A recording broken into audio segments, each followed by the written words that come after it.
What a weekend of action we've had. We said before in the preview show that we've got a juicy weekend of action, and it did not disappoint at all. Let's go to Turf Moor, where James Trafford saved 2 late penalties in the space of 11 minutes to see Burnley hold on to a goalless draw with Sunderland. 3 red reviews for Burnley. Ash says super James Trafford. John says another penalty saved. Another John says sweet, sweet James for Sunderland. Drifter says the better team. Joseph says he'll be back, in reference to Wilson Isidore. Yeah, incredible scenes at the end of this game, Justin. And another classic to add to the infinite list of mad championship moments. But James Trafford was the Burnley hero here, and it's sweet redemption for him after just missing out in our halfway team of the season last week. Yeah, it's a proper middle finger as well, isn't it, to us? I have a feeling there was some personal, some vendetta against us, just to prove a point, because he's obviously an avid listener. But what an incredible second half, or final 10 minutes really, and James Trafford to step up like he did. Was just unreal. I didn't get to watch the second. I watched the first half. I didn't get to watch the second half. And when I got the notification through that a penalty had been saved, I was like, oh, okay, drama, love to see it. And then another one came through just a few minutes later, and I thought, well, the app's taking the piss. There's something wrong here. Because I think, firstly, for a ref to give 2 penalties in the last minute is incredibly brave. You very rarely get that. But also for both of them to be missed and saved brilliantly, by the way, by James Trafford is just the drama we love to see on a Friday night as well. What a tee up for the weekend. Oh, what a tee up. I mean, this was a ridiculous end to a game. People will say the first one isn't a great penalty, and it's not, in fairness, but it's still a superb save from James Trafford. You think it was, Justin? Oh, I think I think also Isidore's hit them both with a lot of power.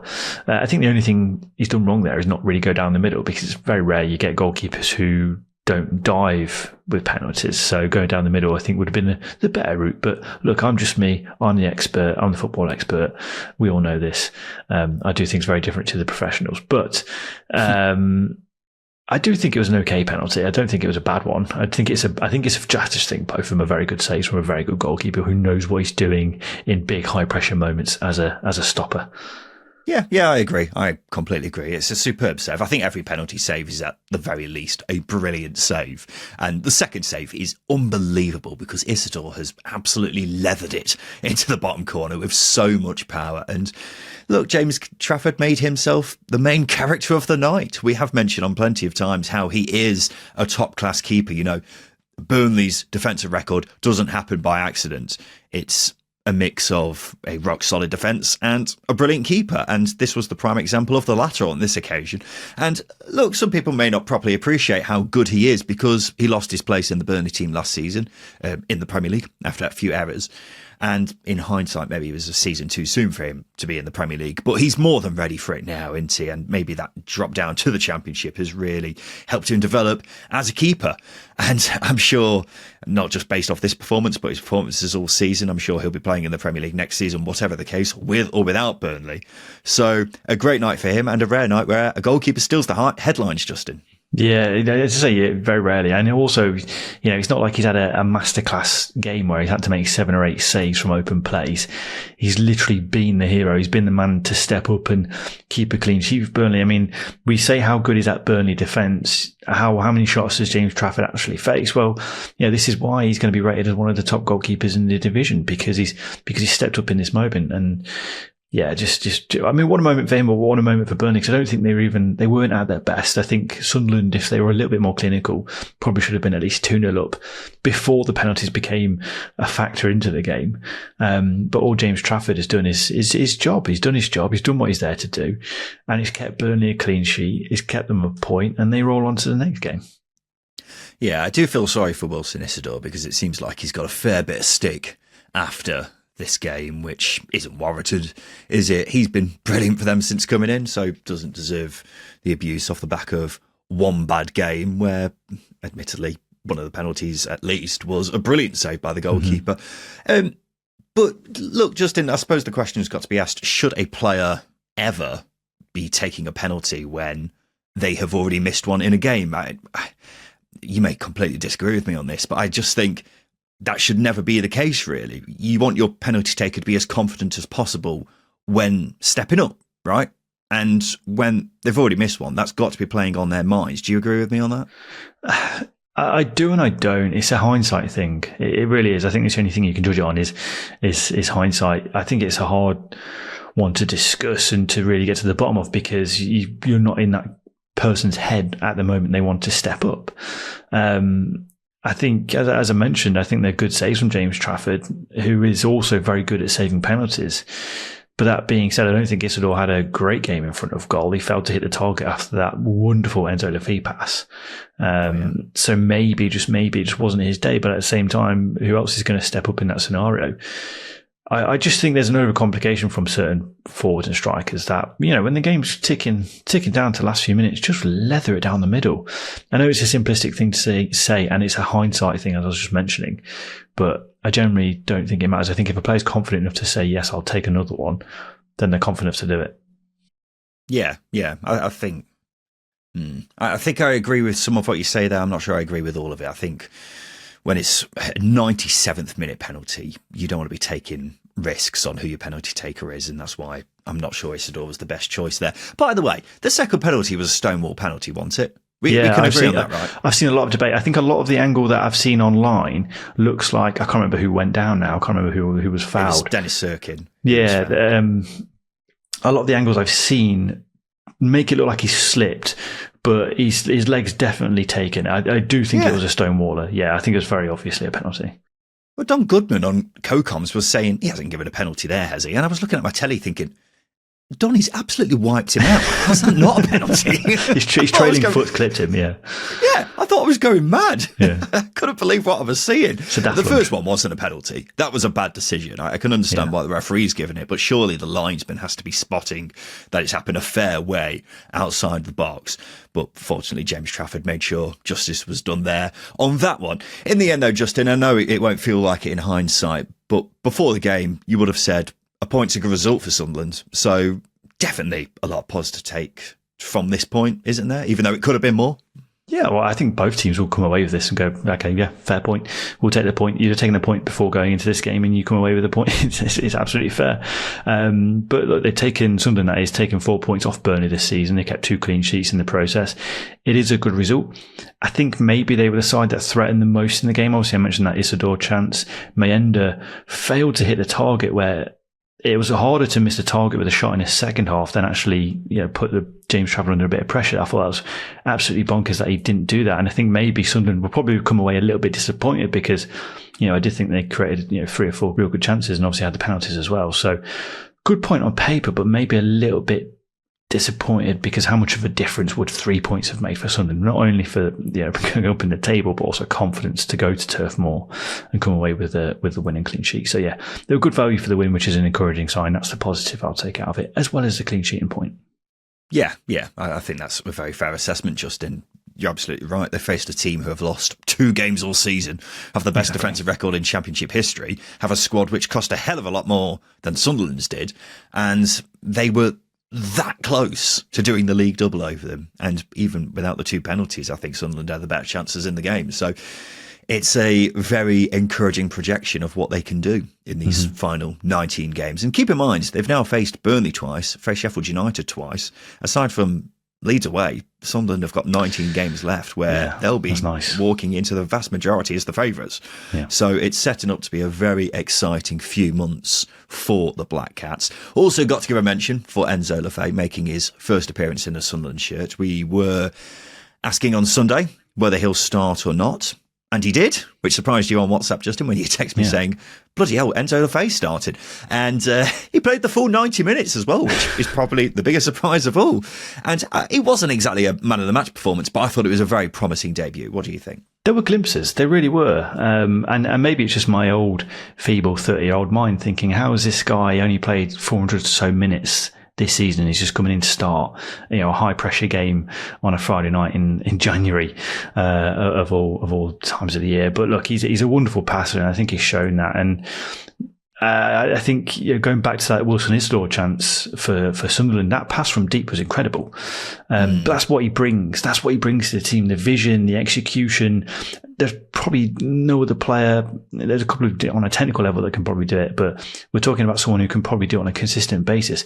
Not many that can do that, but the way it was laid up for Isidore, as I say, Isidore should have at least got a shot on target. I just think he adds a different dimension to the attack, Lefay. And when you've got your forwards making forward runs on the shoulder, the timing of those passes becomes completely different, and you add a new dimension to that attack, as I just said. There's a completely different facet or weaponry in that Sunderland Arsenal now, and that's a very, very nice thing to have going forwards. Well, just before he signed, we were asking the question whether one of Chris Rigg, Dan Neil or Joe Bellingham would have to make way for Lefay. And Regis Labrissa's solution was just to play them all. Lefay on the left wing, and then Chris Rigg playing a sort of a false nine, and whether this is going to be the main starting 11 for the remainder of the season, I guess we'll see. But we saw a prime example of what Lefay can do with that moment of brilliance, Justin. You haven't even mentioned the little flick he did past the Burnley player as well. That was delightful too. So, that is a moment of just a glimpse of why Roma paid £20 million for him a matter of months ago. So considering he's not played many minutes in the past 6 months, once he properly gets going, he could tear teams apart. And I would not want to be playing Sunderland in the next few weeks. Just checking who Sunderland have got a midweek, Justin. Let's have a quick look. Derby County. Shit. Fuck. More about them shortly. And Sunday afternoon, a pretty terrible week at Sheffield Wednesday was finished off with a 3-0 loss away at Leeds United. 3 reviews for Leeds. Wolds White says best Yorkshire team. For Wednesday, Leon, our patron, says Depon Chansiri out. Yeah, we'll talk more about the off-the-pitch issues for Wednesday shortly, Justin, but I think they actually played all right here. I definitely don't think 3-0 was a fair reflection of this game. No, it probably flatters Leeds a little bit and maybe does Wednesday's performance a little bit of a disservice. I thought Leeds were fully deserving of the 3 points and the win. I actually thought it was a very good performance for Leeds. But 3-0, I think the last 2 goals from a Leeds perspective, Wednesday chasing the game opens up a bit, and Leeds very much take advantage of that because they've got the quality to do so. So, yeah, it wasn't a 3-0 game, but it was a good performance from Leeds. And I think from a Wednesday perspective, you take a lot of positives out from it as well. Look at us, very positive today. This is nice. This is nice. Well, go on, say something to piss someone off. Go on. We are the pioneers of positivity, Justin. Yeah. Everyone knows this by now, and that will continue to be the case until the end of time. Remind any Derby listeners then. Yeah, we'll remember that in half an hour time when we're slagging off Derby. But yeah, we tend to be proponents of XG on this podcast, don't we? But if you didn't see this game and just looked at the underlying data, you'd have thought this was a fairly comfortable one for Leeds. I don't think it was. I think they've had a few games this season where the data doesn't necessarily match what's been happening on the pitch for Leeds. That's a discussion for another day, I suppose. I think the big difference here was the quality between the two teams, because Wednesday had a few occasions where they just made the wrong decision at the wrong time. A great example was, I think Wednesday had a counter-attack where it was 4 Wednesday players against 3 Leeds players, and the Wednesday midfielder tried to do a Travella pass and ended up booting it out to play. It was what happened there. Yeah, that was a key example for me that just stood out in my head. And Leeds, they've just got the quality to punish Wednesday. A perfect example is Leeds' second goal. Daniel Mann on the commentary says the chance is gone, and then Ramazani instantly fires it into the bottom corner. For most teams, that chance would be gone, but not for a team with players as good as Leeds United's. And then Eric Tanaka's goal at the end is just filthy, a beautiful little flick. And ultimately, Leeds have got the strongest squad in the league, haven't they? And when they choose to, they make that quality count. I say pretty much the same thing every week with Leeds. I don't think they've hit top gear yet, but they might not do that and still end up winning the league because they've got Premier League quality, Justin. Yeah, I agree to some extent, but also disagree with a lot of your rhetoric around Leeds, really. But I think, like I was mentioning... Well, what do you disagree on? Well, I don't, we talk about numbers, and I think defensively, that's the way they set up. I think they keep teams at arm's length. Yes, I think in the Championship, a lot of teams are going to get chances regardless, but Leeds, keep them out, and they are 9 times out of 10 the better team in the games they play. You've got to take a lot of luck when you're playing against Leeds, and some teams are on the right end of that luck, some teams are on the wrong end of that luck. But looking at this game, for example, I thought Wednesday offered much more than a lot of teams do at Ellen Road. But at the same time, they never really convinced me they were going to get a goal here. And as I say, I think Leeds is. I thought after the goal, Wednesday pushed quite a lot, and for large periods of that game before the second goal were the better team. Yeah, I don't think they were the better team. I think they offered a lot of endeavour and a lot of press and a lot of bravery. I only mean in parts of the game. Yeah, the better team. I don't mean the better team overall. Yeah, but as I say, I think they offered a lot of endeavour and a lot of press and a lot of bravery, and credit to Danny Rule, because it's something that he mentioned at half-time he wanted the team to go out and do. And they did that. But again, they never convinced me that we're going to get back into the game. I don't think they've tested Meslier enough. And as I say, going back to it from a Leeds point of view, they defended in this game brilliantly. I think the best and appropriate thing here from a Leeds perspective is they kept Wednesday away from their goal. Ilian Meze is not a convincing goalkeeper, but he wasn't tested, and that's down to the shape, the press, the out of possession work that they put in this game. And it was a performance for me that I think Leeds are maturing as they need to as the season starts to progress. Yeah, well, you mentioned Meslier there, Justin. It was interesting to see that he started this game.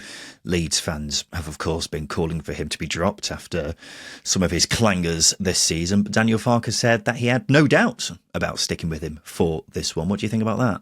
I think it's definitely interesting.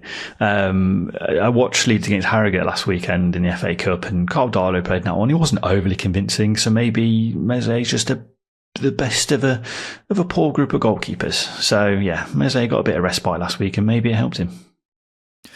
Yeah, well, I mean, if he's not getting dropped after that whole game, then he's never getting dropped, is he? Let's be honest. This was the chance to say, I think we're going to go with someone else for these final 20 games. So it's a big call by Daniel Farke, a big call which could potentially backfire. I suppose it's an honourable thing sticking with him, but now it's at the stage where if Meslier were to make a costly mistake, then it's not just him who would get stick for it, it's Daniel Farke as well for sticking with him. So we'll see. I wouldn't have stuck with him personally. I'm not sure many Leeds fans would have either, but that's why Daniel Farke has paid the big bucks to make calls like this. So this decision could be a big one in the grand scheme of this season. Got to say that.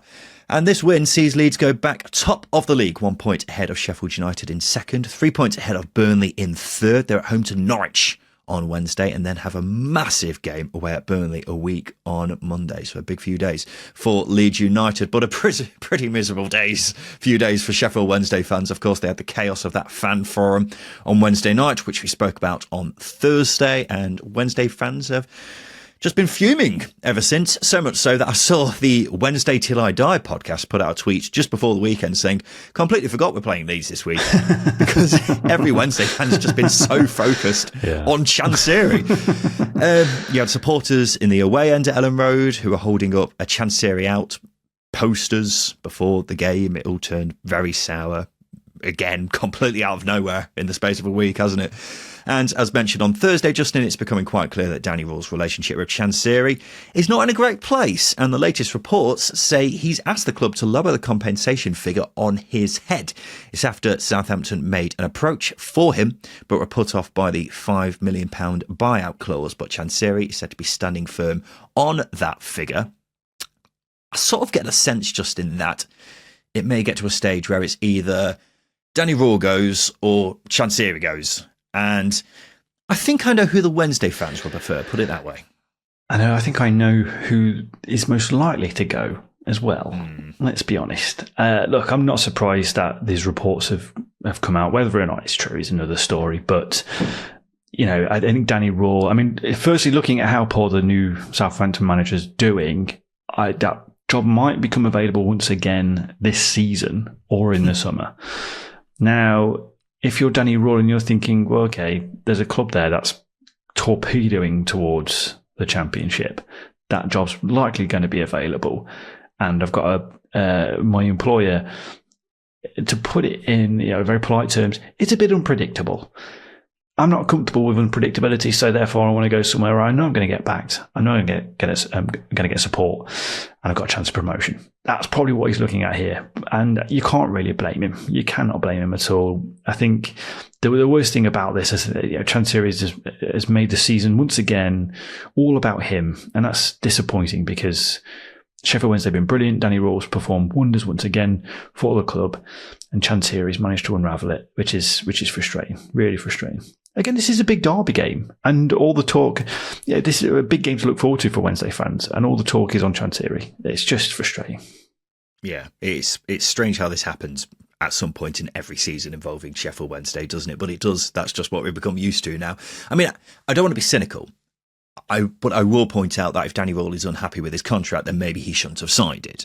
Because it does annoy me when you have players saying they want to leave a club even though they've signed a very big contract for them to stay at that club. And it's no different with managers either. Having said that, I'm going to assume there's nothing stopping Danny Rule from just resigning and walking away for free. And that seems to be an increasing possibility, because you've got comments from Rule and Chancery essentially indicating that they're not close to doing any transfer business because they're simply not talking to each other. It's pretty mental, but that's where we're at now with Sheffield Wednesday. And look, Sheffield Wednesday just didn't have a good opportunity of getting a playoff place this season. But that's only going to happen if they get additions through the door. Yeah. And Chancery's pettiness seems to be stopping that from happening. And so I won't be surprised if Danny Rule ends up walking if he's not happy with their business this January. I don't think I'd blame him either. I think you've got to look at the ambition of the club here, the ambition of Danny Rule, and also Chancery obviously doesn't want to put too much money into the club. We know that he's spent big, and it's bit him in the arse. Like a lot of Championship clubs, they're a little bit more prudent with their finances, but. And as you say, Sheffield Wednesday got a very good opportunity. They've built the squad on pennies. And Chancery's not identified these players. He's not put these players into a group and got them cohesive and working together and playing good football. He's not done that. Danny Rule has. So invest in the guy, and the club will be a success. The formula is simple. He's the best manager they've had since Carlos Carvalhal in that first sort of 2 years of him being there. Since then, it's been disaster after disaster. And unfortunately, the man overseeing those changes is Chancery. Yeah. He's dragging them in the right direction, even though Chancery is doing his very best to drag them in the other direction, isn't he? Mm-hmm. So that's where we're at with Sheffield Wednesday, and it's unfortunately a very familiar story with them. I did find it quite funny, Leeds fans singing "There's only one Chancery." Just pettiness, needless chance to really rub salt into that wound, but it's good stuff from the Leeds fans.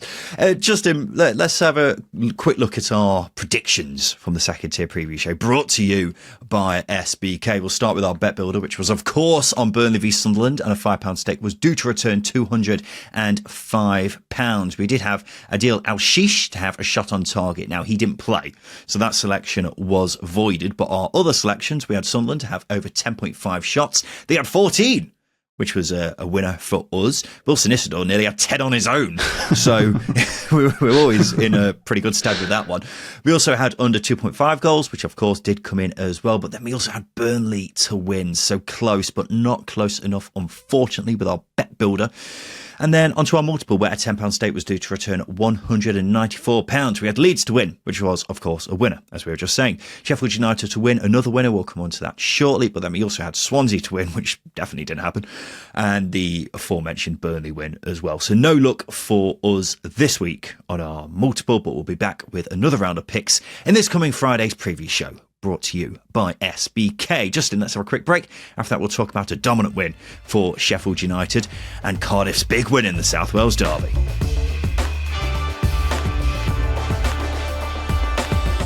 Welcome back to the second tier podcast, and it's now time for us to reveal the winner of our latest edition of Jameson's Weekend Hero, because every single week we are asking you to nominate a fellow Championship fan that you believe deserves a recognition. Now, that could be someone who drove you to a recent away day, or it could be a friend or relative who got you into supporting your club in the first place. Whatever it is, we want to find out. So to nominate your Jameson Weekend Hero from this weekend, send us a voice note now on WhatsApp explaining your nomination. The number is in the show notes. And of course, if we pick you, you'll win a bottle of Jameson to share with your winner. But on to this week's nomination.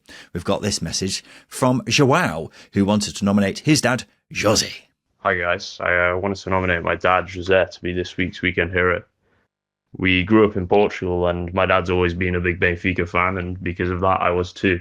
We spent a lot of time going back and forth to Lisbon to watch the games in the Estádio da Luz. When I was about 10, we moved to the northwest, and there was a football-sized hole in my life, if you like. And so my dad got lucky, and he managed to meet some friends at work who took him along to a game at Turf Moor. And after another one, he brought me to, and even managed to get me a spot to be a mascot. And so as a kid, that was the best thing ever, and it was a big part of me settling into England and back into football. And even today, we even go to our Turf Moor games where we can.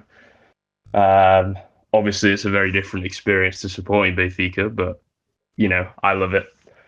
Dad, this is a shout out to you.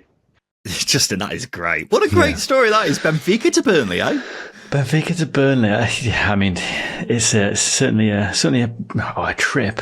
Going from Champions League football to Championship football, and sticking around, I think, is the most beautiful thing here. But also, using football to settle into a new country. That's a new one for the old Jameson weekend hero. I love it.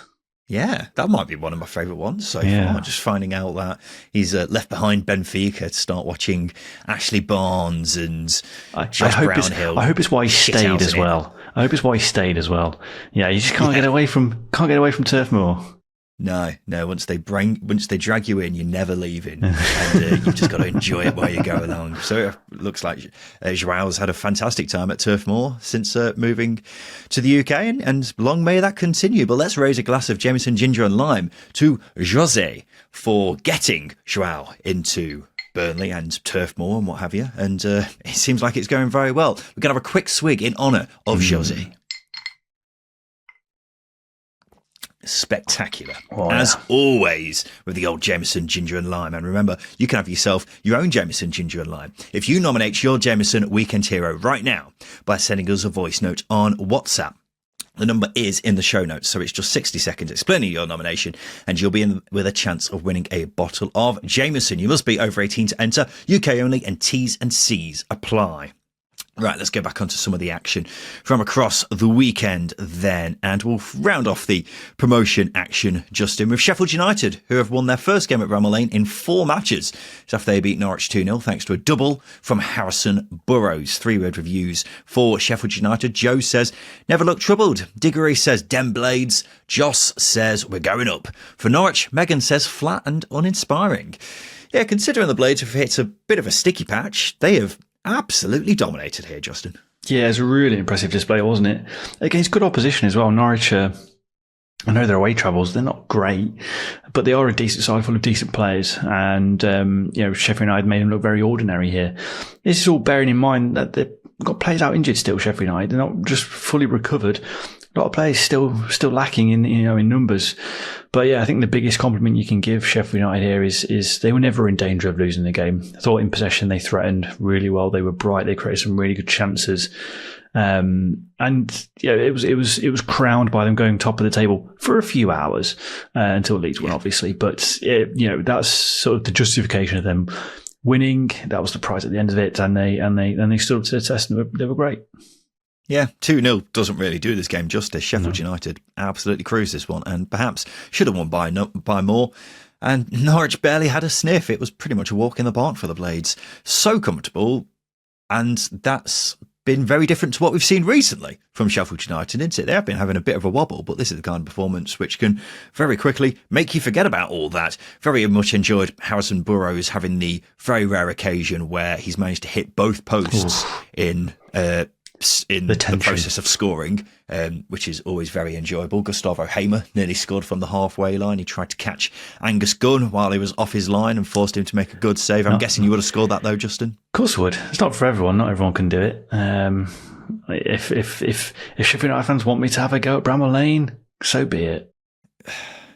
I tell you what, I've been playing five-a-side with Justin Peach a lot recently. I'm not convinced he would even reach. You were praising me weeks ago. This is just a take to add fuel to a fire that you want to burn. All right. All I'm saying is, I think there's still time for you to retract your Josh Windass claim, but you're still standing by it. Here we are. I enjoyed one moment in this game where Michael Cooper in the Sheffield United goal had his had the ball in his hands and did one of those overarm throws keepers do, and he made a complete mess of it and threw the ball straight out for a corner, which shows even the best goalkeepers can have their moments. That was probably Norwich's most dangerous attack in this game because it really was so one-sided. Yeah. But yeah, Sheffield United, they did go top, but back down to second in the league after Leeds' win, and hopefully have turned a corner now and seemingly close to new additions as well, Justin. Ben Brereton Diaz was spotted in the stands for this one. He's been linked with a loan back to Bramall Lane for quite a while now. They also reportedly seem to be close to getting Tom Cannon as well. Do you think to that, Justin? A potential front two of them sounds very dangerous. I'm going to make an apology for the rest of the podcast just in case my mic dips out a little bit because I'm salivating, Ryan. Ooh. I'm salivating everywhere.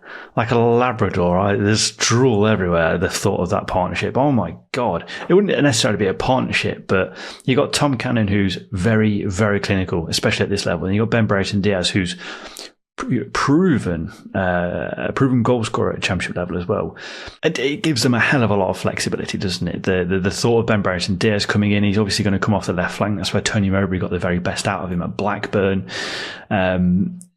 And it just gives them a hell of a lot of variation in terms of how they can deploy their front line. They can go two up front if they wanted. They can go 4-3-3. They've got Kiefer Moore, so they can go big man, little man. It's just a very good place for them to be. And they've got two strikers there who could score 20 goals between now and the end of the season. That's exactly what this team needs because they keep clean sheets very well. They can score more goals, get ahead in games. These two are the ones to do it.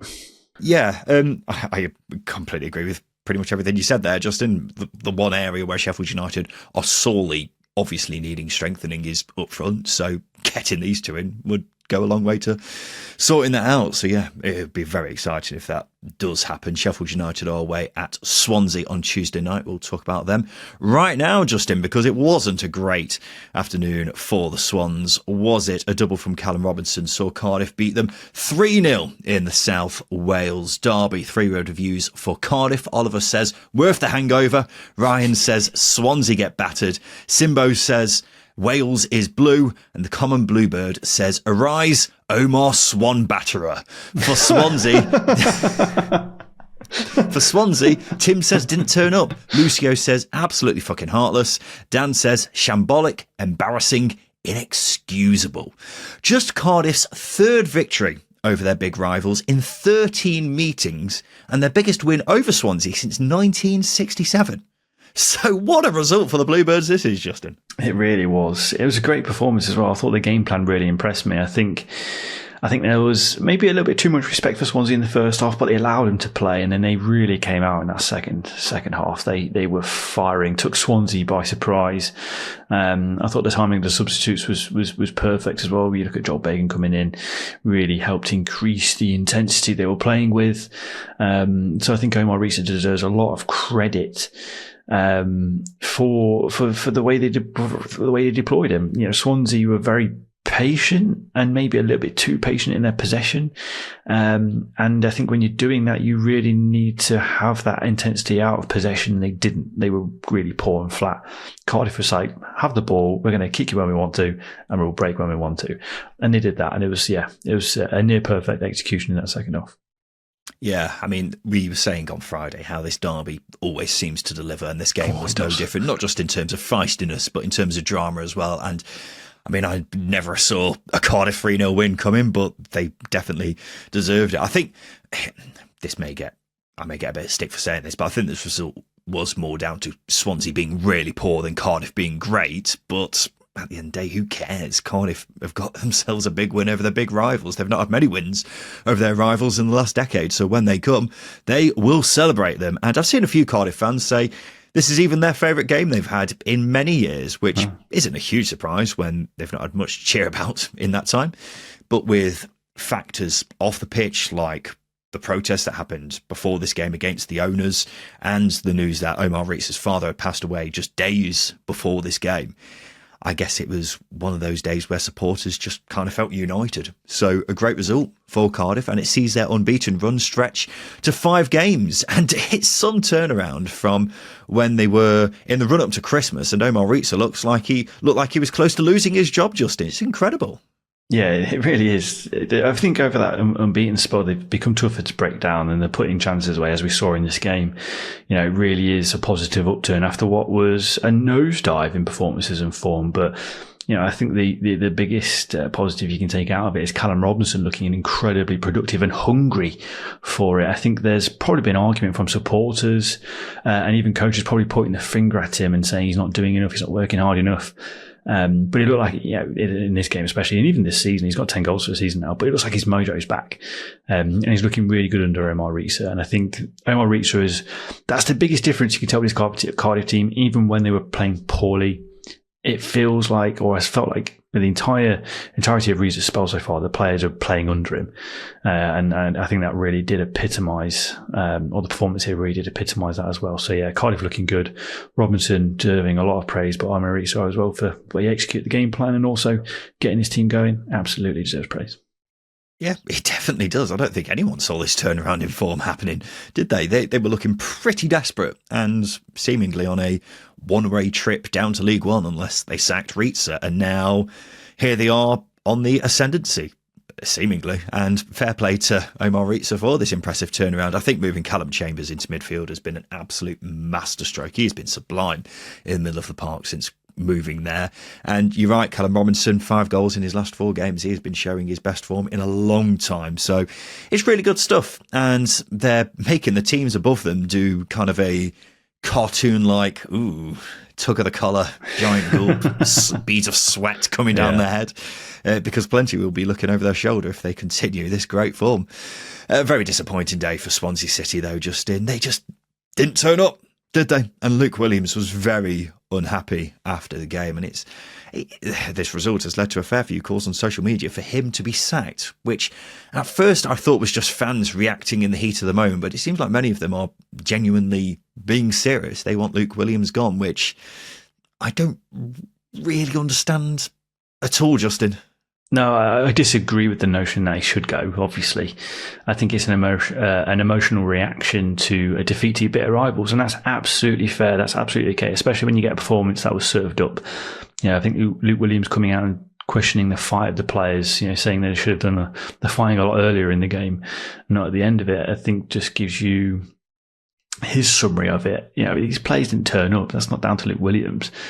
I think what I've seen from Swansea fans is the suggestion that he lacks ideas. Well, it's understandable to have that perception, but I think you've got to argue as well that the identity that Swansea deploy themselves with, i.e. this passing philosophy, I think that almost hamstrings coaches a little bit, because there's one way of playing. It's passing, it's taking a lot of the ball. Sometimes you don't have any penetration. This was one of those games where they didn't. You can coach a little bit more risk into your teams, as Luke Williams has shown at Notts County. His teams can go all out attack, but they're very open at the back. I think this team's still evolving. Let it evolve. Don't get too emotional around it. It's very easy to do and justified after a game like this, but have a sleep, have the weekend, go again on Monday. Yeah, I completely agree with all of that, Justin. I know tensions are going to be high after a defeat like this, but calling for him to be sacked is very harsh in my view. It does seem like ever since he was being linked with the West Brom job, Swansea haven't been great. Whether that is down to his head being turned or something, I'm not sure. But if you take a step back and ignore recent form, they're still mid-table. They're in a higher position than where they finished last season. 7 points off the top 6. Are things really that bad? This season was always a stepping stone sort of season with an outside chance for a playoff place. And they've had some good spells of form this season, playing the Swansea way. That's what Swansea fans want, isn't it? So it'd be ridiculous to get rid of him. And I think Swansea have been building something promising, and Luke Williams is at the heart of that. So I think this is all very short-sighted cause for him to go. He's a good manager, and while there'll obviously be setbacks along the way like this, Swansea will be better off sticking with him, in my view. By the way, it doesn't look like Cardiff and Swansea will be competing in European competition anytime soon after all. It's because The Guardian is now reporting that the English FA is set to block plans for them, Newport and Wrexham, to enter the Welsh Cup, where the winner would be involved in the Europa Conference League. It's after the EFL raised concerns about it affecting the value of English competitions. Rival clubs are also said to have expressed worries about the Welsh clubs, particularly Wrexham, gaining a further commercial advantage. So there you go. That one seems pretty dead in the water already, Justin. Tony Mowbray is back at West Brom. He signed a 2.5-year deal to replace Carlos Corberán 16 years after his first spell at the Hawthorns, and he was unveiled to the fans before their 1-1 draw at home to Stoke. Oh, Justin, this brings me a lot of joy. Seeing the videos of Tony Mowbray walking out of the Hawthorns to a rapturous applause from the West Brom fans. I'm glad he's back. I love this. I fucking love this. I love Tony Mowbray. I think him being the manager of your club, you're lucky. The last 5 or 6 years, he's morphed into a wonderful coach who just wants to improve players. Yeah, that's what he said. He wants to get in improved players. He's got a renewed energy after his cancer diagnosis and recovery, and I think that's going to give him a lot of renewed vigour as well. I love this appointment. West Brom fans love this appointment, and I believe that Tony Mowbray, with all this, just feels like he's re-energised. I feel like there's a good feeling coming out of me for this appointment, and there's a team there that's wanting to drive and potentially push for promotion. Yeah, wonderful. I think moment for West Brom and Mowbray. Brilliant, love it. Well, for me, he's the most universally liked man in football. There's a reason for that, because he's an absolute gentleman, but also a bloody good manager. If you go through all his former clubs, I don't think you'll find any where he's not left them in a better place than where he came when he came in. So, I mean, correct me if I'm wrong, but I believe that to be the case. And with everything he's been through in the past year with his cancer scare, to see him back in the dugout is just wonderful, because I bloody love the bloke, whether that's talking about revels or just being very good at being a football manager. I love it all, and I think we spoke for both of us, Justin, when I say we wish him all the best. In purely footballing terms, Justin, do you think it's a good appointment, judging from what you were just saying? I'm guessing so. I do, yeah. I mean, look, it's very easy to get swooned by Tony Mowbray because he's such a positive guy, and as you say, he talks about revels. He loves food. Like he's even complimented the buffet that's been on offer at Birmingham City as well. So he gets my kudos for that. But you've got a manager here who is very capable of delivering a team who can win promotion. I mean, we forget how good that West Brom team was when he first came in at the Hawthorns. They were so good. They were built to attack and attack and attack, and it was scary. They scored a lot of goals, had a lot of strikers, mind, but they were very, very good, and obviously they went up under him as well. He's a good manager. He's a very good manager, a very good man manager, and he's very good at getting a lot out of individuals and making it a more cohesive unit going forwards, which is probably what West Brom need. Not suggesting Carlos Corberán did anything negative. He did it his way. Tony Mowbray is going to do it his way. And I think that's a positive. I think there'll be a lot of exciting stuff coming ahead for West Brom. Well, as I say, he's got a brilliant track record of leaving clubs in a better place than when he came in. That's going to be difficult to do with West Brom because they're obviously well in the playoff picture. They now need someone to help them take that next step, and we'll see if Mowbray is going to be that man. I think it's fair to say he wasn't the first choice. They were linked with multiple managers before him and were reportedly very close to getting in Raphael Wicki, who used to be the manager of Young Boys in Switzerland. But look, you can't go wrong with Tony Mowbray. He's got an exceptional record of developing players. In fact, Manchester United probably owe him a fair bit for Amad Diallo's recent form. He can work under a budget, which is good for West Brom's current position. But the other thing is that I don't think a lot of people appreciate with Tony Mowbray. His sides play some nice football. So I'm all aboard this appointment. I'm looking forward to seeing how he gets on.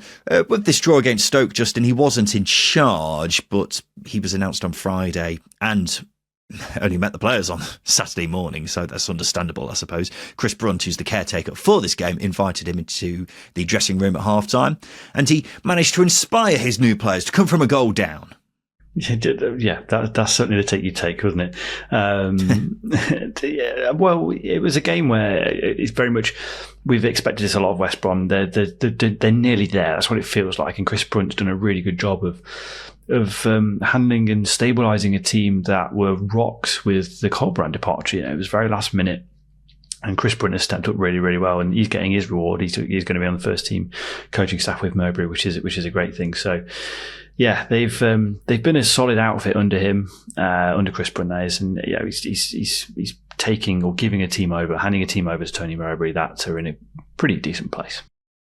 Mowbray's first proper game in charge, will see him visit another one of his old sides, Middlesbrough, on Tuesday night, so we look forward to seeing how he gets on there. As for Stoke, it's back-to-back draws in the league for them under Mark Robbins. Good to see Nathan Lowe scoring on his first start since being recalled from Walsall. Really excited to see how he gets on back at Stoke. They've got a tricky away trip to Portsmouth on Wednesday night, so that's going to be an interesting game, particularly in the relegation picture, which is looking very intriguing. Speaking of the relegation picture, pressure's building on Paul Ward at Derby County after they suffered their fourth successive defeat, this time a 2-0 loss at home to Watford. 3 reviews for Watford. Hazza says, what a performance. Ben says, perfect all round. Owen says, Tom Cleverley's back. Justin, I was at this game and I will admit I lost my head a little bit because this was shocking from Derby. Yes, it wasn't a good performance. I know on paper you will go, okay, well, they matched Watford at times. They hit the woodwork a couple of times, 2 from the same phase of play, I'll add, and also from set pieces. But yeah, it just wasn't a good performance. And the results are stacking up against Derby and stacking up against Paul Warne at the moment. I will die on this hill. If Paul Warne is manager until the end of the season with Derby, they will be relegated. I am very convinced by that. I said that all season, said it at the start of the season, got a lot of stick for it. And unfortunately, we are starting to see the rewards. 9 points from the last 13 games is dreadful. I think just as alarming as well, it's 3 wins in the last 10 games at home. They've taken just 2 points from games against Hull City, Sheffield Wednesday, Swansea and Plymouth. Teams they should be beating at the Pride Park. 3 clean sheets in the first 5 games. Very nice, very good. But just 3 clean sheets in the last 22. Very bad. What else can I say? Are Derby hard to score against? No. Are they hard to beat? No. Are they creative outside of set pieces? No. Point projections for Derby have them finish on 40 points. That's just 6 more than when they were relegated in 2022, Ryan. They had a 21-point deduction that season and built the team with kids and free transfers. A 40-year-old Phil Jagielka played half a season for Derby that year. Come on. Come on. Do not tell me this squad isn't good enough to at least be doing more. Well, I'm not going to disagree with you. I'll say that much for sure. Yeah, you'd be lying if you said Derby deserved anything from this game. Watford tore them apart and perhaps could have scored more if it wasn't for Jakub Vidal-Setterstrom in the Derby goal. Watford played really well. Probably not going to give them as much credit here as they deserve because I've just lost my head with Paul Warne so much. I mean, I give Watford full credit, but I mean this with no disrespect. We're talking about a team here who have won just twice on the road all season prior to this, which just makes this result look all the worse for Derby, who looked clueless, all over the place, just pretty depressing stuff. And it leaves Derby with just 4 wins in 22. And plenty of calls from supporters for Paul Warne to go, Justin, and you're very much amongst those calls. Yeah, it makes no sense to keep him. I think David Klaus, the owners, I don't want to keep praising him for saving the club because he saved the club. Brilliant. Love him for it. But you've got to make a tough decision here. As you did with Liam Rosenior when you first appointed Paul Warne. That was a big decision. Liam Rosenior deserved the job full time. And he's gone on to have a very good career. But the best way I could summarise Paul Warne is his post-match press conferences. For use of a better term, it feels like he's gaslighting supporters now. Everything feels pre-rehearsed. Everything's laden with cliches. It's all gibberish. He offers no insight into why Derby lost the game unless it's, well, we've got injuries at the moment. Oh, we're running ourselves into the ground a little bit. It's not what they deserve. Fuck off. I can't be doing with it anymore. That's a supporter's point of view, by the way. If I was on the podcast, I wouldn't have told him to fuck off, but yeah. I mean, you are on the podcast. I'll make that very clear. I mean, look, fair play to Paul Warne because he had a decent start to the season, which caught many Derby fans, including us, by surprise.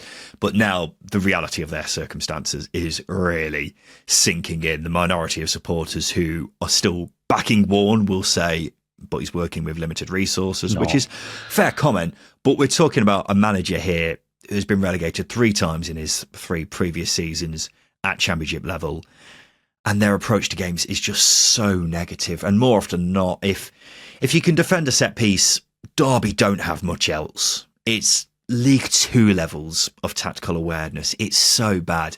And you've got teams below Derby who have all improved And you look at the teams around Derby, only Portsmouth are the only other team in the bottom 11 who haven't changed manager this season. Other clubs have recognised things aren't working and a change is needed. Derby need to start doing that themselves, don't they? They do. You look at Oxford and the tough decision they had to make in sacking a manager that got them promotion to the Championship for the first time in terms of Championship history for the first time, and also a big Oxford fan. But the decision they made was getting in a manager who had Championship experience, who knew what he was doing in Guy Rowett. And that's the biggest example you can give. They made a tough decision and it's paid off because it was measured, it was cautious, and it was near perfect execution. And they're improving their team, by the way. A lot of the teams below Derby now are also recruiting. Barring Cardiff, Plymouth have signed a couple of players, Oxford have signed players.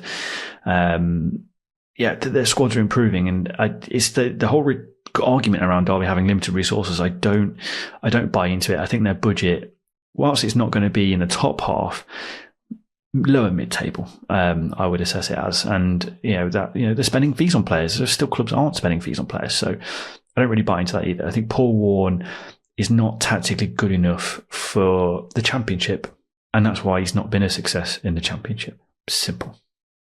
The other thing is, and I know any new Derby manager will be knowing that they won't be having the greatest set of resources and will be walking into a relegation battle. But Derby County are a big club who could attract a lot better than Paul Warne. It always seemed to me like he was only brought in purely because of his record at League One level, just to get them into the Championship. And now Derby are in the Championship. They have to adapt. And I mean, the annoying thing is you look at the managers who have gone to other clubs, Rowett, Mowbray, Sellers, guys who I would have loved at Derby. That's who we could have had if Warne didn't have that good start. And now I'm not sure off the top of my head who's actually available and realistic. So it's very worrying, but a decision has surely got to be made sooner rather than later. And speaking of Ruben Sellers, he got his third win as Hull City manager with a 1-0 win away at Millwall. 3 reviews for Hull. Mark says, mauled the Lions. The Rainbow Tigers says, super smashing great. For Millwall, Al says, League One soon. Yeah, a pretty scrappy game, Justin, but it's one Hull probably would have lost under their previous manager, so we've got to see this as progress. Oh, absolutely. Like I said in the preview episode, Hull have turned a corner. I think I got a fair bit of kickback from a couple of people online after saying that, but results for me have not been a reflection of their performances, and I think this result and performance probably embodies their improvement perfectly. It's a scrappy game, and it was decided on Jake Cooper not adjusting his long legs and feet quickly enough. It happens. But Hull saw the game out. They withstood the physical challenge, and they come away with a win and a clean sheet. So yeah, the corner I think is well and truly turned. It's a matter of improving the squad and getting consistency going and creating more chances. And I think good times I think are going to come under Ruben Sellers. I'm very, very positive about that. Well, they've been bringing in additions, including the latest one being former Watford winger Nordin Amrabat, someone who would have definitely qualified for our players you forgot existed 11. But if they continue to improve as they have done, then they should stay up, and their form is making teams above them who were looking pretty secure not long ago start to go, not so sure now. And one of those teams is Millwall, because they were 8th during the last international break, Justin. But 1 win in 11 has seen them drop down to 17th, just 4 points above the bottom 3. And to make matters worse, they've now sold their best attacker in young Romain Essa to Crystal Palace for £14 million, which I think is such a big blow, Justin. Yeah, it is a big blow because they lose a player of great quality, but I think it's a good move. It's a record sale for the club by some margin. I think it was George Saville who was the last record departure, and he went for around £5 or £6 million to Middlesbrough a fair few years ago now. But it gives the club a chance to go out, reinvest, sell one attacker, bring 2 or 3 in. I think it's a positive in the long run, but they do need to go out and sign a couple of attackers, because that's where they're really, really missing things at the moment. They don't concede a lot of goals. They never have done. Alex Neil won't his teams will not do that. But it's just going forwards. They've struggled all season. They need players. Well, yeah. You say it's a positive, Justin. It's a lot easier said than done, just replacing someone as good as Romain Essa. Because he's been their player of the season for me so far. Japhet Tanganga or Jake Cooper would probably be in there as well, but from an attacking sense, no one else comes close. They've been so poor going forwards for a while now. It's just 4 goals in 9 league games. And losing your best attacker doesn't usually make things better in my experience. Just a little hint I've got there. But you mentioned they've been solid at the back. They haven't been that solid. Just 2 clean sheets in 12 games now. So I am a bit worried about Millwall. They had started to turn towards the end of Neil Harris's reign, and Alex Neil doesn't seem to have had the desired effect so far, and they're all of a sudden just a couple of results away from the bottom 3. And as mentioned just a second ago, teams below them improving. So, yeah, bit worrying with Millwall. Right, let's do the polls, ladies and gents, the part of the show where we give the listeners 3 questions on Twitter. I just want to get their thoughts on everything to do with the Championship. So the first question we asked was this: who is the best goalkeeper in the Championship? Michael Cooper, Victor Johansson, Anthony Patterson, or James Trafford? I think we have to go with Victor Johansson, given that we've just put him in our halfway team of the season. I think there's a difference. I think you could say Victor Johansson's been the best keeper this season, but you don't necessarily think he's the best keeper in the division. I think that's a fair point. I'll go with James Trafford then. I do think his distribution is perfect. I would say either Trafford or Cooper for me personally, but I obviously think Victor Johansson's been the best keeper this season. 34% of people said James Trafford, 34% said Victor Johansson, 23% said Michael Cooper, 9% said Anthony Patterson. Next question, Justin: will Tony Mowbray get West Brom promoted? Yes or no? Yeah, I believe he will, but it's just how long it'll take and whether or not he can outrun a football manager's tenure at a football club. I would probably say no, but I think he'll leave them in a pretty good position for whoever comes after him. Put it that way. I think getting promoted nowadays from the Championship is an incredibly hard thing to do, so you need to have something pretty spectacular about it. 86% of people said no, 14% said yes, so not a great vote in favour of Tony Mowbray there. And finally, who were the best UK band of the 2000s? Arctic Monkeys, Block Party, Libertines or Kasabian?